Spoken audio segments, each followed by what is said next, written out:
Pencil घिस गई, pencil घिस गई और अब तो मेरे हाथ में भी फ़कत 4 ही उंगलियां रह गईं। पेंसिल घिस गई और अब तो मेरे हाथ में भी फ़कत 4 ही उंगलियां रह गई हैं, मगर मैं लिखे जा रहा हूँ कोई नज़्म जिसमें मैं क़र्नों पुराने तवहुम के आतिश कदे की परस्तिश से उकता चुका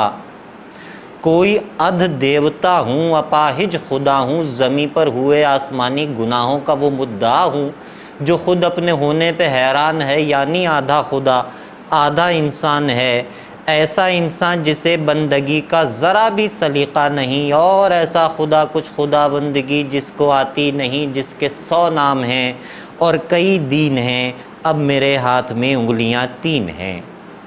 मैं वो इंसान जो तीसरे रोज़ ही अपने मरने का ऐलान करने लगा है, समझने लगा है वो खुद ही खुदा है, सो अब उसकी नज़रें ज़मीं पर जमी हैं। मेरे हाथ में उंगलियां 2 बची हैं, खुदा और इंसान में ऐसी ठनी है कि अब मैं शहादत की ऊँग